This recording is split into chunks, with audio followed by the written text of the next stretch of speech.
তো আমরা বন্ধুরা তোমরা কেমন আছো অবশ্যই কিন্তু কমেন্টে জানাতে পারো। আজ হচ্ছে 19শে ফেব্রুয়ারি, আজ ছত্রপতি শিবাজি মহারাজের জন্মদিন। তার চরণে আমার পক্ষ থেকে শতকোটি প্রণাম জানিয়ে ভিডিওটা শুরু করছি। তো বন্ধুরা তোমরা শিবম শাহকে তো নিশ্চয়ই চেনো, হয়তো নাও চিনতে পারো।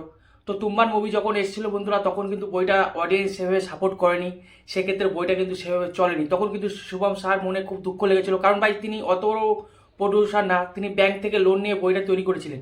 তাই তার মনে একটা আঘাত লেগেছিল, আঘাত মানে ভীষণ আঘাত। কারণ তিনি আগেই বললাম অত বড় সুপারস্টার না, মানে অত বড় প্রডিউসার না, অত বড় হিরোও না, যে তার ওই পয়সা বা মেকআপ দেওয়ার সুযোগ ছিল বা কিছু একটা করতে পারতো।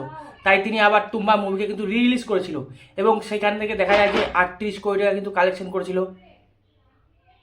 এবং সেখান থেকে একটা অক্সিজেন পায়। তাই কিন্তু আবার 2025-এ তিনি আরেকটি মুভির টেলার নিয়ে চলে এসেছে, সেটা হচ্ছে ক্রেজি মুভি।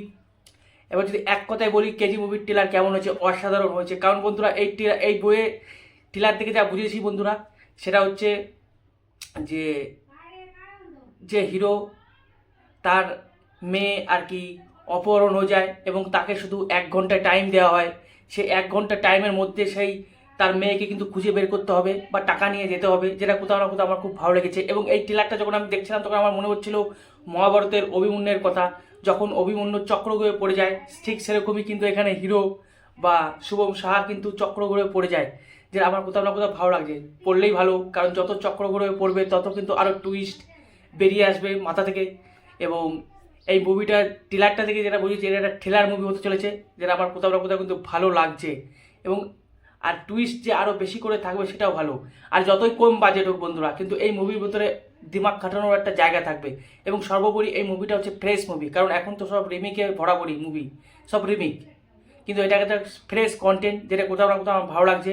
এবং আমি সবাইকে রিকোয়েস্ট করবো, ভাই তোমরা এখন থেকে মুভিটা সাপোর্ট করো, যখন মুভিটা আসবে তোমরা দেখতে যাও। কারণ শুভম শাহকে সাপোর্ট করা উচিত, কারণ এরকম প্রডিউসারদের যদি সাপোর্ট না করি, তারা কিন্তু অন্য কোনো বই আর করতে সাহস পাবে না। কারণ তারা আগে, আমি আবারও বলছি, তারা কোনো বড় প্রডিউসার নয়, বড় হিরো নয়, তাদের কাছে এত বাজেট নেই, কিন্তু তাও তাদেরকে সাপোর্ট করতে হবে, কারণ তারা ফ্রেশ কন্টেন্ট দেয়।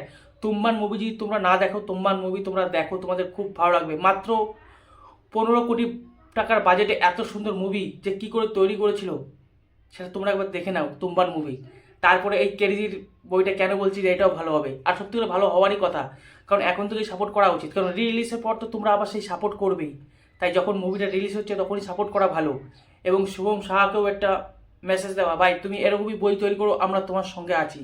তো আমার তো খুব ভালো লেগেছে। আমি এই ট্রেলারটা রেটিংয়ের ব্যাপারে 5-এর মধ্যে 3.5 রেটিং দেবো, কারণ আমার খুব খুব ভালো লেগেছে। ভালো লাগারই কথা, তোমরাও একবার দেখো ক্রেজি টেলার, তোমাদের খুব ভালো লাগবে। তোমাদের টেলার থেকে বুঝতে পারবে হ্যাঁ, যে এটা একটা থ্রিলার মুভি হতে চলেছে, এবং বেশ একটা কনসেপ্টটা খুব ভালো, এবং একটা বেশ অনেক রকম টুইস্ট থাকবে, যে কোথাও না কোথাও আমার খুব ভালো লাগছে। তো আর তোমরা আমার ভিডিও দেখছো কিন্তু লাইক করছো না, আর কমেন্টে লেখো জয় বাবানি জয় শিবাজি, কারণ আগেই বললাম আজ ছত্রপতি শিবাজি মহারাজের জন্মদিন। তো আবারও তার চরণে কোটি কোটি প্রণাম ও ভালোবাসা জানিয়ে আমার এই ভিডিওটি শেষ করছি। তো অবশ্য তোমাদের কেমন লাগলো কমেন্টে জানাতে পারো।